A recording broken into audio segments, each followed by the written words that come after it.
तो hello friends, Hindi का model paper हम आज आपको दिखाएंगे। तो पहला मॉडल पेपर का प्रश्न है, प्रश्न नंबर 1, द्विवेदी युग की समय सीमा क्या है? तो द्विवेदी युग की समय सीमा थी 1900 से 1922 ईस्वी में। बहुत ही इंपॉर्टेंट क्वेश्चन है फ्रेंड, इसको लिख लीजिएगा, आप याद कर लीजिएगा। तो प्रश्न नंबर 2 आ जाता है हमारा कि जो है हिंदी प्रदीप के संपादक थे। तो हिंदी प्रदीप के संपादक कौन थे? तो बालकृष्ण भट्ट जी थे। तो इसको भी जो है आप लिख लीजिएगा, बहुत ही इंपॉर्टेंट क्वेश्चन है। और अब प्रश्न नंबर 3 आ गया। प्रश्न नंबर 3 में जो है लक्ष्मी का स्वागत एकांकी पात्रों में की संख्या कितनी थी? तो पात्रों की संख्या जो है फ्रेंड्स 7 थी। इसको आप नोट कर लीजिए, बहुत ही इंपॉर्टेंट क्वेश्चन है।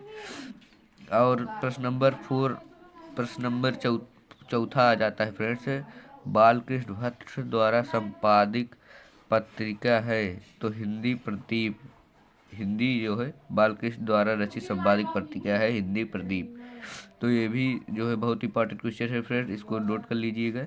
और प्रश्न नंबर 5 आ जाता है, किस काल को हिंदी का विकास स्वर्ण युग कहा जाता है? तो भक्ति काल को जो है हिंदी का विकास स्वर्ण युग कहा जाता है। प्रश्न नंबर जो है 6 आ जाता है फ्रेंड्स, कि तुलसी गोस्वामी तुलसीदास द्वारा लिखित विनय पत्रिका की भाषा है। तो ब्रज भाषा है फ्रेंड्स। किस में लिखा गया था? वो तो ब्रज भाषा में लिखा गया था। इसको नोट कर लीजिएगा, बहुत इंपॉर्टेंट क्वेश्चन है। बीसल देव रासो की रचना है। बीसल देव रासो की रचना क्या है? तो बीसल देव रासो की रचना जो है नरपत नाल है। तो फ्रेंड्स और हम आइए दिखाते हैं।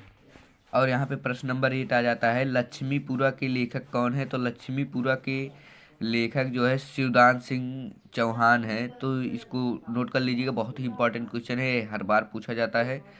क्लास 9th वालों के लिए ये खासकर है। तो और आ जाता है ये प्रश्न नंबर 9। प्रश्न नंबर 9 आ जाता है, श्रृंगार रस का अस्थायी भाव क्या है? तो श्रृंगार रस का अस्थायी भाव रति है।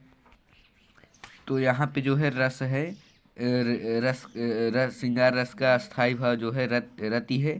तो प्रश्न नंबर 10 आ जाता है, चौपाई के प्रत्येक चरण में कितना मात्राएं होती हैं? तो प्रताई के प्रत्येक चरण में जो है 16 मात्राएं होती हैं। तो इसको बहुत ही इंपॉर्टेंट क्वेश्चन है फ्रेंड, इसको लिख लीजिएगा, आप याद कर लीजिएगा।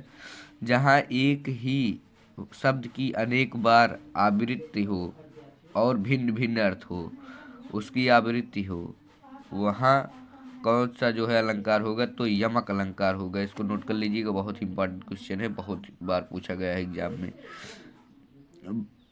तो प्रश्न नंबर 12 आ जाता है, चिड़िया का तत्सम रूप क्या है? तो चिड़िया का तत्सम रूप है चटका।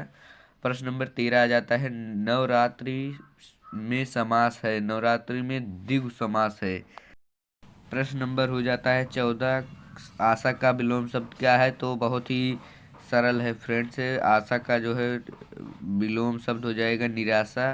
प्रश्न नंबर 15 आ जाता है, आगंतुक अभ्यागत मेहमान आदि कहलाते हैं। तो आइए दिखाते